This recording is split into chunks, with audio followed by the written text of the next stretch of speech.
Bonjour et bienvenue chez Saint-Cyr Automobile. Aujourd'hui, je vous explique comment fonctionne un autoradio sur les nouvelles Peugeot. Donc Peugeot 308, Peugeot 408, etc. Alors tout d'abord, vous avez donc ici un onglet avec une petite maison, ça vous ramène toujours sur l'écran principal qui vous permettra de choisir en fait ce que vous souhaitez mettre en route. Alors on va commencer par le média. Pour le média ici, vous avez donc la radio, hein. Le média c'est aussi la radio. La radio donc s'affiche ici, ce que vous êtes en train d'écouter. Vous allez pouvoir basculer d'une radio donc à l'autre et donc la recherche va se faire donc de façon automatique et va s'arrêter sur la radio que votre voiture pourra trouver.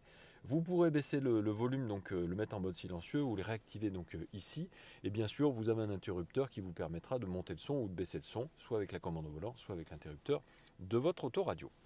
Vous aurez la possibilité de passer donc de la radio FM à la radio DAB, qui est la radio donc digitalisée, comme on a la TNT pour la télévision. On a aussi la radio digitale.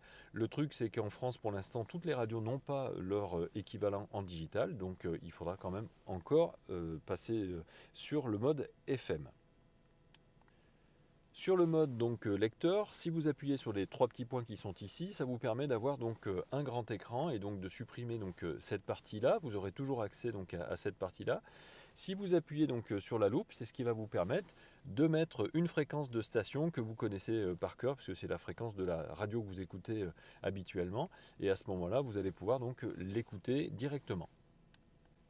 Pour l'écouter directement, vous validez toujours la fréquence que vous avez donc écrite et à ce moment-là, donc vous avez votre station donc, qui apparaît ici. Si vous voulez mémoriser cette station, il vous suffira d'appuyer sur la petite radio avec le petit cœur ici, de laisser le doigt appuyer sur plus et à ce moment-là, votre radio donc sera en numéro 1. Vous fermez donc cet onglet-là et donc vous pouvez basculer donc d'une station à une autre et revenir toujours ici sur vos favoris. Si vous n'avez pas envie d'utiliser donc les présélections ici ou d'utiliser donc la recherche ici, vous allez dans station et vous avez la liste des stations que votre voiture a déjà captées. Et à ce moment-là, donc c'est toujours classé par ordre alphabétique. Si jamais vous voulez mettre une radio, vous cliquez simplement dessus. La radio est en train de se jouer. Et si jamais vous voulez la mettre en favori, vous pouvez la mettre tout simplement en favori en appuyant sur le petit cœur qui est à côté. Et enfin, vous avez donc les paramètres. Alors les paramètres audio, dans un premier temps. Paramètres audio, c'est ce qui vous permet donc de régler un équaliseur, donc soit neutre, soit dynamique, de régler donc plus ou moins d'aigus, plus ou moins de médium, de basse, et de répartir donc les directions, c'est-à-dire que si jamais vous roulez à 4 dans la voiture, vous mettez donc au centre. Si jamais vous roulez seulement tout seul, vous pouvez mettre que pour le conducteur. Et si jamais vous roulez avec des enfants qui dorment à l'arrière, vous pouvez effectivement mettre au milieu, mais uniquement la répartition des sons pour les passagers avant. Enfin, si vous êtes trompé, vous réinitialisez tout simplement donc en appuyant donc, sur réinitialiser donc les paramètres audio et donc ça revient comme à l'origine, comme au mode usine. Ici enfin vous avez donc les paramètres radio qui vous permettront donc d'avoir l'affichage des radios donc par ordre alphabétique ou par ordre de fréquence si vous le souhaitez. Le suivi des stations, c'est ce qu'on appelait avant le RDS, donc la recherche des stations, qui veut dire que si vous partez avec Chéri FM ici, que vous montez à Paris, eh bien vous aurez toujours Chéri FM qui vous suivra dans la voiture. Les ondes se capteront automatiquement. Et donc le basculement DAB FM, si c'est coché, vous allez pouvoir donc demander à votre voiture de choisir la meilleure fréquence. Si jamais Chéri FM étant digitalisée, elle se mettra en digitalisé et dès qu'elle n'est plus en digital, à ce moment-là, elle reprendra la fréquence FM. Vous demandez ici l'annonce du trafic autoroutier, donc ça interrompt le programme audio et le bulletin donc trafic se mettra en route à la place de la radio. Ça fonctionne sur autoroute et ça fonctionne uniquement si vous êtes sur un réseau France, c'est-à-dire que si vous êtes sur Chéri FM ça ne marche pas, mais si par contre vous êtes sur le réseau France Info, France Musique, etc., là ça fonctionne, ça interrompra votre programme audio et donc les annonces info interrompt le programme audio pour les bulletins d'information en DAB, puisque c'est deux choses qui sont différentes, la FM et le DAB, donc il faudra cocher les deux pour être sûr d'être interrompu dans les programmes. On va passer au mode média. Alors le mode média, je vous donne peut-être une petite astuce avant. Si jamais vous avez une clé USB, comme ceci, ce qu'on appelle une clé USB A, avec cet insert A, achetez dans le commerce, à côté de chez vous, une petite clé qui permet d'avoir un changement, parce que quand on est sur les nouvelles Peugeot, on est obligé d'avoir un insert avec de l'USB-C, donc cette toute petite prise, et vous pouvez intégrer ça donc sur votre clé USB. Une fois que vous avez fait ça, vous mettez votre clé USB donc dans le support, et une fois que vous avez donc associé donc la clé à votre voiture, automatiquement elle va être reconnue. Et donc vous voyez, vous avez donc l'appareil qui apparaît ici, vous cliquez dessus et vous avez donc en route la musique de votre clé USB. Et ça fonctionne exactement de la même manière que sur votre radio. Vous avez ici donc les touches qui permettent d'aller d'une musique à une autre, donc d'une piste à une autre, si vous le souhaitez. Vous pouvez donc faire que votre piste sera lue à nouveau en boucle, ou alors vous pouvez demander à choisir les pistes de façon aléatoire, ce qu'on appelait le shuffle avant. Donc ça, c'est quand vous êtes dans cette disposition-là. Si vous êtes ici, vous allez donc pouvoir repasser en mode radio, et puis vous allez pouvoir donc tout simplement changer de source, donc en cliquant sur ce petit bouton. De la même manière que sur la radio, ici, vous pouvez donc avoir un écran plein, ou alors donc avoir toujours donc sur le côté les onglets supplémentaires. Dans la liste de lecture, vous allez pouvoir voir apparaître tout ce que vous avez sur votre clé USB en tant que musique, et choisir effectivement de passer de l'une à l'autre en cliquant dessus. La bibliothèque vous permettra, elle, de dissocier les artistes, les playlists que vous avez créés, ou les différents dossiers que vous avez donc dans votre clé USB, si jamais vous avez fait plusieurs dossiers. Vous avez aussi donc le paramétrage qui reprend le même paramétrage que dans la radio, avec les paramètres audio, neutre, dynamique, avec l'équaliseur que vous allez pouvoir donc mettre plus ou moins d'aigus, plus ou moins de basses, répartir donc le son plus à l'avant, plus à l'arrière, réinitialiser les paramètres audio comme à l'usine si vous le souhaitez. Vous revenez en arrière et vous avez donc à nouveau les paramètres radio, mais ça je vous l'ai déjà montré tout à l'heure dans la radio, et les paramètres de volume qui vous permettront là par contre, en l'occurrence, ce qu'on n'avait pas tout à l'heure dans la radio, on peut régler donc le volume de la voix du système, c'est-à-dire quand vous communiquez avec votre voiture de façon vocale, vous pouvez donc lui demander de parler plus ou moins fort. La sonnerie donc du téléphone, donc ajuster donc son volume. Ajuster aussi la voix. Alors la voix, c'est les sons du GPS par exemple. Vous avez aussi le son du système ici, donc le son du système qui peut être donc faible, moyen ou élevé. Donc le son du système, c'est les petites alertes en fait de son qu'on vous fait. Le son de l'écran tactile, parce que chaque fois que j'utilise le pavé tactile, comme je parle, on ne l'entend pas, mais ça permet d'avoir un son plus ou moins élevé à chaque fois que je vais utiliser l'écran. Mais on peut le couper aussi, si jamais vous ne voulez pas de son. Et puis donc pour la navigation, donc pour les zones de danger, vous allez pouvoir demander à ce que ce soit quelque chose de plutôt élevé ou plutôt faible au niveau de la communication. Le petit truc que je vous donne quand même, c'est que si vous utilisez le bouton du volume de la radio lorsque votre véhicule est en train de vous faire une alerte, alors ça peut être le GPS, ça peut être donc autre chose, à ce moment-là, ça montrera le volume du GPS. Si par exemple vous êtes en train de rouler avec votre voiture, vous dit dans 100 mètres, vous tournez à droite, et qu'à ce moment-là, vous augmentez le volume via la commande au volant de l'autoradio, ou via la commande donc, qui se trouve juste en dessous ici, la commande de volume de la radio. À ce moment-là, ça ne montrera pas le volume de la radio, mais ça montrera le volume du GPS. La même chose, bien sûr, si vous voulez baisser le volume. On passe à la climatisation, donc pareil, vous voyez, c'est toujours marqué ici, donc climatisation. Vous pouvez revenir toujours à l'écran principal avec la maison, mais vous pouvez passer donc à la climatisation directement. Bon, la climatisation, c'est assez simple aussi. Vous avez donc une climatisation que vous pouvez demander donc en mode automatique, et elle se met donc en route automatiquement.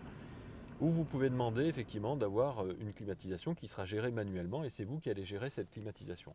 Ici, vous réglez la température à gauche ou à droite de façon donc séparée, c'est-à-dire que quand moi j'utilise le côté gauche ou le côté droit, vous voyez, on a deux températures différentes. Attention, il ne peut pas y avoir un écart trop important entre l'une et l'autre, il ne peut pas y avoir 19 degrés d'un côté et 20 degrés de l'autre, il peut y avoir quelques degrés d'écart. Ensuite, vous avez donc ici assez pour mettre en route ou enlever l'air conditionné, parce que la climatisation peut fonctionner aussi sans la climatisation. La climatisation, ça permet à la fois de faire du froid l'été, mais ça n'empêche pas de faire du chaud l'hiver. L'avantage de laisser la climatisation l'hiver, c'est que c'est un assécheur d'air, ce qui vous permettra d'avoir moins de buée dans votre voiture l'hiver. Ça, c'est intéressant. Et la synchronisation, c'est le fait de pouvoir justement, ici en étant conducteur et seul dans la voiture, pouvoir changer la température à gauche et à droite quand c'est coché. Quand c'est décoché, vous voyez, je n'utilise que la partie gauche. Sur l'onglet ici qualité d'air, vous allez pouvoir demander donc à avoir ici la possibilité de mettre ou d'enlever la recirculation automatique. C'est-à-dire que si la qualité d'air extérieur n'est pas suffisamment bonne, Peugeot va, grâce à ce bouton-là, intégrer une fonction qui fait que ça va fermer les volets en fait de l'air qui vient de l'extérieur pour utiliser que la circulation de l'air intérieur pour vous éviter en fait d'avoir les mauvaises odeurs qui sont à l'extérieur et donc de la pollution. Allez, maintenant on va passer à la navigation. La navigation, vous cliquez donc sur navigation. Alors si vous êtes sur l'écran principal, ça ne change rien. Vous pouvez donc cliquer ici ou vous pouvez cliquer ici. Vous avez donc ici rechercher parce que pour créer une destination, il suffira donc de chercher. Cherchez quoi? Vous mettez le nom de la ville d'abord. Moi je veux aller à Annonay aujourd'hui. Et quand je veux aller à Annonay, je clique donc vous voyez sur Annonay et il me fait une proposition ici. Donc je peux cliquer dessus. Et il me propose d'aller à Annonay Centre. Non, je ne veux pas aller à Annonay Centre, moi je veux aller à Annonay, mais rue Pierre de Coubertin. Alors je choisis cette ville et cette adresse exprès parce que c'est une adresse qui est longue. Plutôt que de taper donc rue Pierre de Coubertin, moi je vous conseille de taper simplement donc juste le prénom. Et quand vous avez donc le prénom, vous allez pouvoir donc faire une recherche ensuite, puisque une recherche qui sera plus courte, puisqu'il va vous faire des propositions. Voilà, rue Pierre de Coubertin, vous mettez Pierre 2 et il vous fait la proposition, vous cliquez dessus. Ça vous évite de taper l'adresse au complet. Ensuite, vous avez donc plus qu'à valider donc, votre adresse avec la petite coche qui est ici. Et soit il vous demande donc de choisir sur la vue carte, soit il vous demande de choisir un croisement, ou soit vous dites bah, je vais y aller directement, et puis dès que je serai dans la rue, après bah, je trouverai parce que je connais déjà l'environnement. Ensuite, sur le côté, ici, il vous propose donc différentes fonctions. Donc, vous avez donc 12h45, 12h49, etc. C'est en fait la proposition du trajet court, du trajet écologique ou du trajet le plus rapide. Donc ça dépendra de ce que vous avez programmé, on va le faire tout à l'heure ensemble, parce que vous allez pouvoir programmer toujours un parcours écologique ou toujours un trajet court. Si vous souhaitez arrêter le GPS, vous pouvez le faire donc ici avec le petit bouton donc arrêter, et donc ça revient toujours donc à la navigation donc à 0. Hop, voilà. En faisant comme ça, on peut l'arrêter. Si maintenant je veux reprendre la même navigation, je vais dans rechercher, et puis à ce moment-là, au lieu d'aller dans rechercher ici, je vais aller dans destination récente. Et là, vous avez Pierre de Coubertin qui affiche ici. Le fait de pouvoir le relancer, vous pouvez le relancer. Si vous avez les 3 petits points qui sont ici, vous allez pouvoir l'ajouter à mes lieux, c'est-à-dire que si vous y allez régulièrement, le fait de l'ajouter à mes lieux, ça vous permettra de le retrouver encore plus facilement. Et là, vous pouvez donc nommer ce lieu. Et à ce moment-là, si c'est votre domicile, vous mettez domicile, etc. Donc là, vous pouvez donc y aller et donc, hop, ça reprend donc la direction de rue Pierre de Coubertin. Donc ça, c'est la première chose. Maintenant, vous avez donc plusieurs réglages. Pour ces réglages, vous allez dans les 3 petits points qui sont ici et vous allez pouvoir par exemple modifier le parcours. Alors modifier le parcours, ça veut dire afficher les alternatives, ce que j'essayais de vous expliquer tout à l'heure brièvement. C'est-à-dire qu'ici vous avez donc 12h49 parce qu'on veut y aller au plus vite, 12h53 parce qu'on veut un parcours donc le plus court et 12h53 parce qu'on veut un parcours plus écologique. Et donc vous choisirez en fait le parcours. Vous voyez qui s'affiche sur la carte, vous aurez donc plusieurs parcours. Alors sur un tout petit parcours, ça ne change pas grand-chose, sur un grand parcours, ça peut changer effectivement beaucoup de choses. Donc ça c'est le premier point, donc les 3 petits points. Sinon vous allez pouvoir appuyer à nouveau sur les 3 petits points et dire ah oui là par contre il faut que je mette du carburant dans ma voiture, donc je vais chercher un point d'intérêt. Et je vais créer du coup une étape, c'est-à-dire que lui va me dire bah, le plus court pour aller à la prochaine station-service, c'est ici. Donc vous choisissez ici de vous arrêter aux produits pétroliers brossiers pour mettre du carburant dans votre voiture.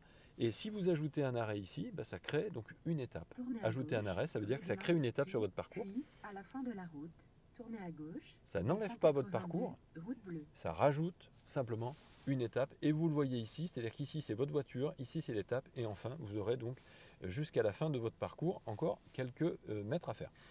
Sur cette petite bande ici aussi, vous avez les informations si jamais il y a un danger sur la route. Donc là, pour l'instant, vous voyez, il n'y a rien, mais sinon, vous aurez effectivement un trafic qui est perturbé qui sera signalé. Et justement, Vous pouvez donc, alors bien sûr, afficher les instructions, c'est donc voir votre itinéraire donc via donc tourner à gauche, tourner à droite, etc. Mais vous pourrez aussi donc signaler une zone à risque ou aller dans les paramètres. Alors quand on va dans les paramètres, on peut aller donc dans l'affichage de la carte, donc l'affichage de la cartographie. Vous lui demandez ici donc de changer automatiquement la couleur, c'est-à-dire que si les feux s'allument de votre voiture, ça veut dire qu'il fait nuit. À ce moment-là, ça passera en mode nuit, donc ça éclairera moins la carte. Voir sur la carte. Qu'est-ce qu'on veut voir sur la carte? On veut un aperçu réaliste des intersections. On veut les points d'intérêt sur la carte. Les points d'intérêt, encore une fois, c'est les restaurants, les stations-service, etc. On veut effectivement un guidage sur les voies des autoroutes, c'est-à-dire que dès que vous aurez une sortie d'autoroute ou un changement de voie, à ce moment-là, vous aurez effectivement un petit symbole qui apparaîtra sur votre carte. Et je veux aussi donc les bâtiments en mode 3 dimensions, si possible, parce que toutes les cartographies n'ont pas intégré tous les bâtiments et tous les immeubles, c'est en cours. Donc ça peut être intéressant de le savoir. Là, je suis revenu, je vais un peu vite, mais je suis revenu sur les points d'intérêt parce que c'est ici que vous allez pouvoir choisir de faire apparaître ou pas sur votre cartographie les différents points d'intérêt qui vous intéressent. Si vous voulez mettre les restaurants, les carburants, le parking, ou si vous ne les voulez pas, vous avez juste à cocher ou décocher. Et ensuite, vous pourrez donc simplement choisir par catégorie et utiliser les petites flèches ici pour faire descendre toutes les catégories qui peuvent vous intéresser et à cocher et à faire voir donc sur la carte. Une fois que c'est fini, vous appuyez sur la petite croix et donc vous avez fini donc les réglages de ce que vous pouvez voir sur votre parcours. Voilà donc ça, ici, c'est un raccourci pour voir votre cartographie avec une différente vue, c'est-à-dire soit la vue avec toujours le nord au nord, soit la vue en 3 dimensions, soit la vue avec votre voiture toujours en bas ici, mais à plat au niveau de l'écran. La 3 dimensions étant, à mon avis, celle qui est la plus sympa. Vous avez ici donc le son que vous allez pouvoir donc couper ou le son que vous allez pouvoir donc demander d'être activé ou uniquement activé si jamais il y a une alerte. Voilà, c'est là que vous choisissez, donc c'est un raccourci là-dessus aussi. Ensuite, ici, vous allez pouvoir donc choisir l'affichage. Soit vous voulez voir apparaître donc les kilomètres jusqu'à l'étape, soit vous voulez voir apparaître les kilomètres jusqu'à la fin du parcours. Maintenant, donc, si je retourne dans Rechercher, j'ai arrêté donc la cartographie. Encore une fois, donc dans Rechercher, on va pouvoir donc tout simplement aller. Alors, on va aller ici plutôt que dans Rechercher. On va aller donc dans Ajouter un domicile. Comme je vous l'ai montré tout à l'heure, vous allez pouvoir tout simplement donc ajouter une destination à un domicile. Donc, il vous suffira donc de cliquer dessus, donc de taper votre adresse et ensuite de l'enregistrer comme étant votre domicile.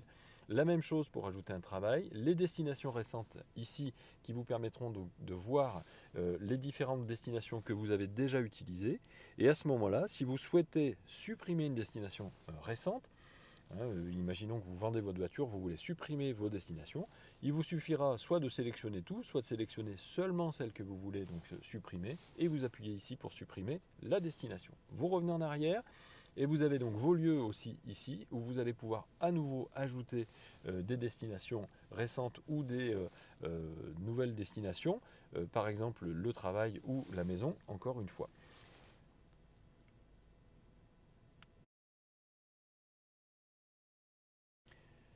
Maintenant, on va passer donc aux paramètres de la voiture. Pour ça, donc, il faut aller donc dans la petite maison et vous cliquez donc ici sur paramètres. Alors dans paramètres, il y a plein de choses à voir.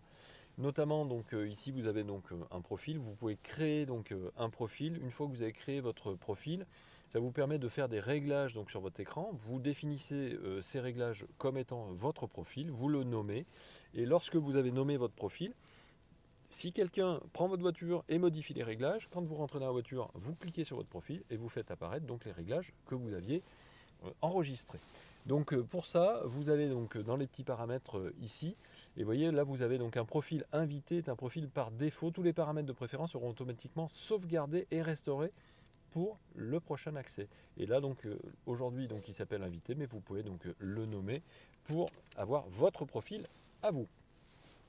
On passe à la personnalisation. Personnalisation, ça veut dire que vous allez pouvoir donc choisir différentes choses. On commence par la personnalisation des affichages. Donc ici, vous allez pouvoir personnaliser l'affichage du conducteur, c'est-à-dire l'écran qui se trouve ici, et vous avez donc l'écran tactile qui est ici. Lorsque vous voulez donc changer, vous appuyez sur le petit stylo et ici vous voyez apparaître donc ce que vous allez voir apparaître sur votre écran ici. Vous allez pouvoir donc faire apparaître le GPS par exemple, et là donc vous avez le GPS qui apparaît. Vous allez pouvoir faire apparaître d'un côté le GPS, de l'autre côté vous avez donc l'audio.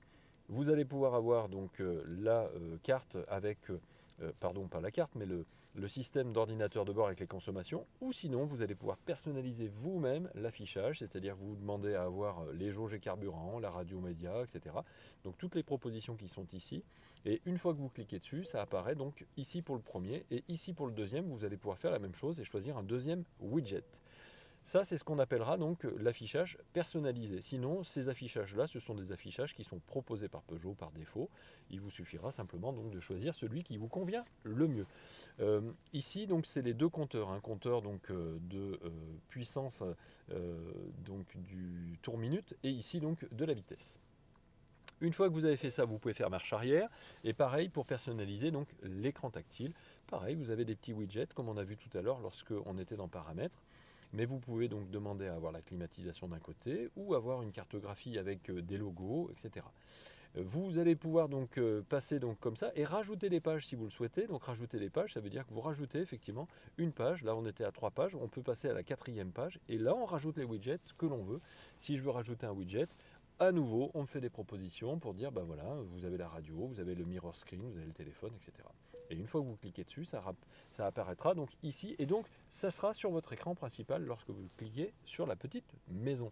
Si maintenant vous en avez rajouté un et que vous voulez en supprimer un, vous glissez donc effectivement votre poubelle, votre page donc sur la corbeille et donc vous allez pouvoir tout simplement donc la supprimer. Je fais marche arrière. Et donc, vous aurez aussi les couleurs de l'écran. Les couleurs de l'écran, vous allez pouvoir choisir dans ces différents tons de couleurs. Si vous préférez le vert, vous voyez, le rouge, le bleu, ça change toutes les couleurs ici et aussi sur votre tableau de bord. Je reviens en arrière. Vous allez donc ensuite avoir les couleurs intérieures.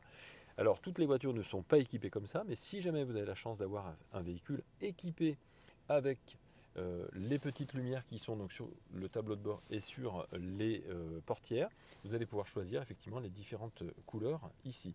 Et une fois que vous avez fini donc les couleurs, vous pouvez donc demander à avoir les animations donc extérieures et les animations intérieures. Donc ça vous permettra lorsque vous rentrez dans votre voiture, quand vous fermez votre voiture, d'avoir des animations colorées. Allez, pour la connectivité, qu'est-ce que c'est la connectivité ? Ça veut dire qu'ici, vous faites la référence de tous les appareils en fait, qui ont été connectés à votre voiture. Appareils Bluetooth principalement. Donc si vous en avez, ils apparaissent ici. Vous pouvez passer de l'un à l'autre. C'est-à-dire que souvent on me pose la question à quoi ça sert. En fait, vous avez installé plusieurs téléphones dans votre voiture, mais vous rentrez à deux avec deux téléphones. Bon, si c'est le téléphone de votre épouse qui est en route alors que c'est c'est le vôtre que vous voulez utiliser, vous allez pouvoir basculer de l'un à l'autre au niveau de la connexion. Ensuite, là vous pouvez donc régler le système. Alors le système, c'est donc justement, vous allez pouvoir choisir la langue de votre système dans un premier temps. Vous allez pouvoir changer donc l'heure et la date. Alors si vous voulez, vous pouvez passer en heure et date automatique. Ça veut dire que vous ne vous occupez de rien. Dès que le GPS est à l'heure, il mettra automatiquement à l'heure votre voiture. Vous pourrez aussi choisir le format de date à la française ou à l'américaine.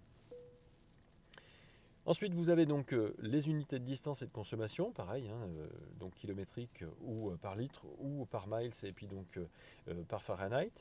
Vous cliquez, ça changera automatiquement. Ou vous pouvez donc réinitialiser tous les paramètres du système par défaut. Attention, si bien sûr vous réinitialisez avec votre voiture vient de l'étranger, à ce moment-là, ça remettra une langue étrangère. Il faudra bien vous rappeler qu'il faut aller dans ce petit onglet système pour pouvoir changer la langue. Ici, vous avez donc la luminosité aussi que vous allez pouvoir donc régler avec la luminosité du cockpit, la luminosité donc avec l'éclairage intérieur, et donc vous allez pouvoir donc régler donc plus ou moins de lumière à l'intérieur de votre véhicule. Là, vous allez donc avoir le paramètre audio, donc c'est la même chose que ce qu'on a vu tout à l'heure. Donc, lorsqu'on était dans la radio, vous allez pouvoir donc régler les différentes ambiances, neutres ou dynamiques, les graves, les aigus, donc uniquement en basculant donc ici avec les petits onglets. Ici, vous avez donc les petits curseurs. Ici, vous avez donc la répartition du son ou la réinitialisation du son de votre véhicule. Vous avez ici donc le véhicule avec l'éclairage du véhicule, donc éclairage sortie de véhicule et feu de route automatique. Alors éclairage sortie de véhicule. Là, je mets la petite roue crantée parce que leur animation est bien faite. Ça veut dire que lorsque vous fermez votre voiture, l'éclairage reste allumé pendant 15 secondes, 30 secondes ou 60 secondes. Et après, ça s'éteint. Donc c'est vous qui choisissez si vous voulez que ça reste allumé longtemps ou pas longtemps. Les feux de route automatiques, là c'est pareil, c'est intéressant. Vous avez une voiture qui vous croise, vous avez mis les pleins phares sont enlevés, et dès que la voiture vous a croisé, les pleins phares donc, se remettront en route. Pour cela, il faut avoir l'allumage automatique des feux qui est enclenché, et ensuite vous avez mis les pleins phares. Et tout se fait de façon automatique si c'est mis ici, si c'est coché. Pour la mise à jour, autorisez le téléchargement automatique des mises à jour via le réseau Wi-Fi. Alors oui, vous pouvez le mettre, mais ça veut dire aussi qu'il faut connecter votre véhicule au réseau Wi-Fi. Et c'est ce qu'on va faire par exemple ici avec les services connectés. Et lorsque vous avez un service connecté, vous pouvez demander effectivement à votre voiture de se connecter au réseau Wi-Fi, par exemple de la maison. Vous êtes dans votre cour et vous avez le Wi-Fi à proximité. Et à ce moment-là, vous allez pouvoir effectivement associer votre voiture au Wi-Fi de la maison et télécharger les dernières mises à jour. Alors ce ne sont pas les mises à jour de la cartographie, mais bien les mises à jour du système. Donc pour faire la mise à jour des systèmes, on va retourner ici dans connectivité et vous aurez donc ici les réseaux Wi-Fi. Pour le réseau Wi-Fi, vous allez pouvoir l'activer ou le désactiver. Donc là par exemple, on active le réseau Wi-Fi et on va lui demander de trouver le réseau Wi-Fi à proximité. Là on a le réseau Saint-Cyr Automobile, il suffira de taper le mot de passe et votre voiture est désormais connectée. Et donc là effectivement, comme la mise à jour se fera automatiquement, il y aura des recherches de mise à jour. Quand vous arrivez chez vous, attention, laissez votre voiture en route si jamais il y a un téléchargement, le temps que le téléchargement se fasse, parce que si vous éteignez votre voiture, bien sûr, ça ne fonctionnera pas. Allez, maintenant je vais vous expliquer comment on associe un téléphone portable à une voiture, à une Peugeot, et vous allez voir c'est assez simple finalement, en tout cas c'est très rapide. Vous allez dans téléphone, ici on vous propose connexion d'un appareil, vous cliquez dessus, et vous faites la même chose sur votre téléphone, c'est-à-dire que vous allez sur votre téléphone, sur l'onglet ici réglages, Bluetooth, et vous attendez de voir apparaître votre voiture ici, ce qui est le cas, My Peugeot, ou alors vous voyez ici apparaître votre téléphone. Vous cliquez sur l'un et vous cliquez sur l'autre, ou l'inverse, et une fois que c'est fait, ça mouline ici pour vous dire que c'est en train de chercher la connexion entre les deux appareils, ce qui est fait. C'est-à-dire qu'il vous propose un numéro ici qui correspond à ce numéro-là, vous faites jumeler sur votre appareil, vous faites confirmer sur votre voiture, et votre voiture est désormais associée à votre téléphone. Voilà, c'est aussi simple que ça.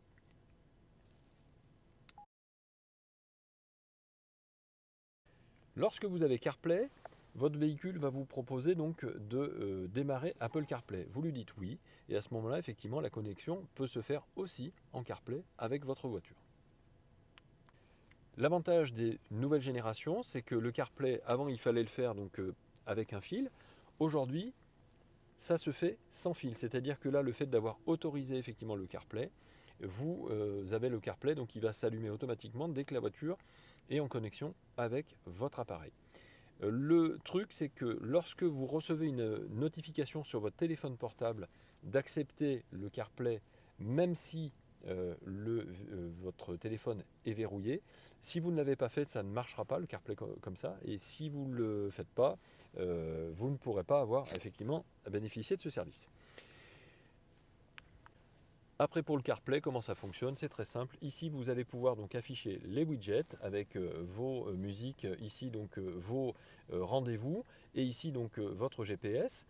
Mais sinon, ça marche comme sur votre téléphone. Vous avez vos favoris, vos récents, vos contacts, votre clavier numérique pour pouvoir taper le numéro de téléphone. Vous avez vos musiques qui sont dans votre téléphone qui peuvent s'afficher directement ici. Et si vous écoutez la musique via Amazon Music ou via Spotify, vous pouvez le lancer directement depuis votre application. La petite astuce que je vous donne, vous voyez là, est en mode hors connexion. Des fois, vous avez ça parce que vous n'êtes pas abonné. Ce que je vous conseille, c'est de mettre en route sur votre téléphone l'application Spotify ou Amazon Music, peu importe. Et à ce moment-là, dès que vous l'avez mis et que c'est en arrière-plan sur votre téléphone, vous n'aurez plus de problème de connexion directement sur votre écran.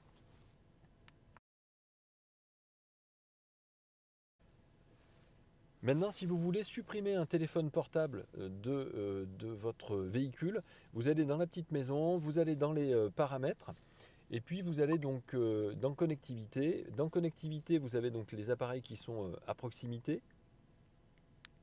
Et vous avez ici la petite roue crantée à côté donc, de l'appareil que vous souhaitez supprimer. Et ici, vous avez supprimé. Donc là, on a supprimé par exemple Apple CarPlay. Et donc, on a supprimé aussi donc, le téléphone. Et là, vous n'avez plus de téléphone qui est activé et donc dans votre voiture. Donc, si jamais vous vendez votre voiture, vous pouvez faire comme ça pour supprimer votre téléphone.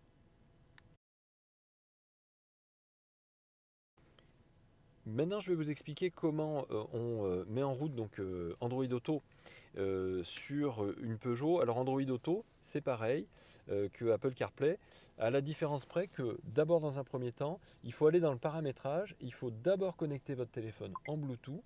Si vous le connectez directement avec le fil, ça ne suffira pas.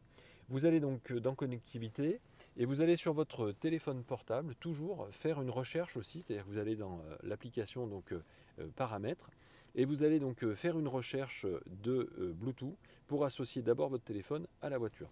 Donc une fois que la recherche est en route, vous attendez quelques secondes, vous voyez apparaître donc My Peugeot et vous voyez apparaître ici le nom de votre téléphone. Vous cliquez donc sur cette partie-là, vous confirmez ici et vous associez ici. Et une fois que vous avez fait ça, votre téléphone donc est associé à la voiture. Ça, c'est dans un premier temps pour associer le téléphone. Vous autorisez l'accès aux messages, bien évidemment, et vous autorisez aussi la notification pour partager vos contacts. Maintenant que vous avez fait ça, vous connectez avec le fil, donc le fil d'origine de votre téléphone portable, le téléphone à votre voiture. Ne cherchez pas à avoir un téléphone qui se connecte sans fil. Pour l'instant, Android Auto ne fait pas d'Android Auto sans fil. Il n'y a que Apple CarPlay qui, pour l'instant, vous permet d'avoir cette fonction-là. Donc, une fois que vous avez donc connecté votre téléphone avec le cordon d'origine à votre voiture, vous voyez apparaître ici le nom de votre téléphone et à côté vous voyez le logo Android Auto. Donc vous pouvez donc ensuite valider donc ici votre téléphone et sur votre téléphone vous voyez apparaître toujours la petite notification. Vous cliquez sur suivant et vous allez voir apparaître une autre notification voilà, qui vous permet de transférer les fichiers. Vous cliquez bien sur transférer les fichiers parce que si vous ne validez pas transférer les fichiers, il ne se passera rien.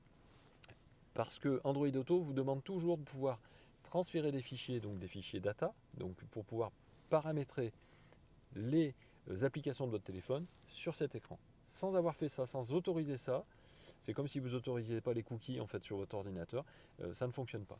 Et là donc vous voyez apparaître donc petit à petit, et c'est parce que c'est la première utilisation que c'est un petit peu plus long, vous allez voir apparaître donc toutes vos applications sur cet écran. Voilà, les applications donc sont là, donc ça fonctionne comme sur votre téléphone, vous allez pouvoir téléphoner, vous pouvez utiliser donc les différentes applications, vous pouvez utiliser l'ascenseur pour aller voir donc toutes les applications sur l'écran. Utilisez Waze bien évidemment et utilisez aussi OK Google.